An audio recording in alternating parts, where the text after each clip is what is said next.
रिश्ता पति पत्नी का। वो उनकी शादी की सालगिरह का दिन था। अर्चना दिनेश एक दूसरे से नाराज़ थे। कुछ देर पहले दोनों में किसी बात पर जोरदार बहस हुई थी और ये नाराज़गी उसका ही नतीजा था। दोनों की शादी को 7 साल हो चुके थे। इन 7 सालों में उनका प्यार धुंधला पड़ने लगा था। प्यार की जगह जगह शिकायतों ने ले ली थी। दोनों ये बात अच्छी तरह से जानते थे और चाहते थे कि उनके रिश्ते में वो पहली वाली बात आ जाए, लेकिन लाख कोशिशों के बावजूद भी उनके रिश्तों में खटास बढ़ती ही जा रही थी।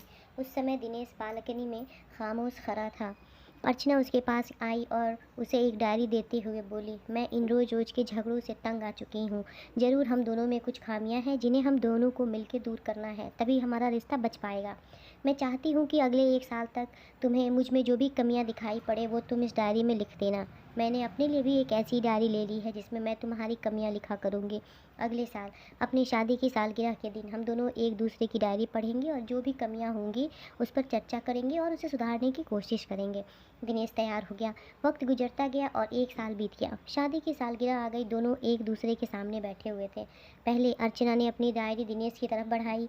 दिनेश डायरी के पन्ने पलटने लगा। पहला पन्ना, तुमने पिछले साल बर्थडे में कोई तोहफ़ा नहीं दिया, मुझे बहुत बुरा लगा। तुम्हें तोहफ़ा देना चाहिए था। दूसरा पन्ना, जब मेरे मम्मी डैडी हमारे घर आए थे तब हमने मूवी देखने का प्लान बनाया था, लेकिन तुम उस दिन ऑफिस से देर लौटे। मम्मी डैडी के सामने मुझे नीचा दिखना पड़ा। तुम्हें वादा निभाना सीखना होगा। तीसरा पन्ना, मैंने तुम्हारे लिए इतनी मेहनत से स्वेटर बुना था, लेकिन तुमने तारीफ़ के 2 शब्द भी नहीं कहे। क्या मैं इस काबिल भी नहीं? इसी तरह डायरी के सारे पन्ने भरे हुए थे। दिनेश ने जब डायरी पढ़ ली तब अर्चना बोली, मुझे लगता है कि अब तुम ये गलतियाँ नहीं करोगे। दिनेश ने हाँ में सिर हिलाया। फिर अर्चना ने दिनेश की डायरी ली और पन्ने पलटने लगा। पहला पन्ना खाली था, दूसरा पन्ना भी खाली था, तीसरा पन्ना भी खाली था। अर्चना ने देखा कि डायरी के सारे पन्ने खाली हैं। वह नाराज़ होते हुए बोली, तुम मेरी एक बात भी नहीं मान सकते थे? मैंने साल भर कितनी मेहनत से पूरी डायरी लिखी और तुम एक पन्ना भी नहीं लिख पाए। दिनेश ने कहा, आखिरी पन्ना खोलो, उस पर मैंने सब लिख दिया है। अर्चना ने आखिरी पन्ना खोला और पढ़ने लगी। उसमें लिखा था, डियर, चाहे तुमसे जितनी शिकायतें करूं, तुमसे जितनी बहस करूं, सच ये है कि मैं तुम्हारा दिल से आभार हूँ, क्योंकि इतने सालों में तुमने मुझे और मेरे परिवार को बहुत प्यार दिया है। इस डायरी में लिखने के लिए मेरे पास कुछ है ही नहीं।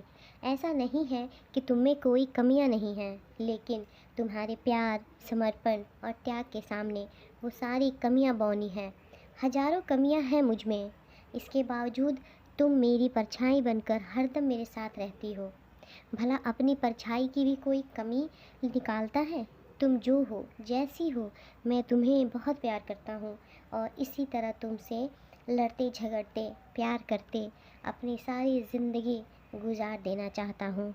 उम्मीद है कि तुम मुझे और मेरे परिवार को यूं ही प्यार करती रहोगी। ये पढ़कर अर्चना की आंखों में आंसू उमड़ आए।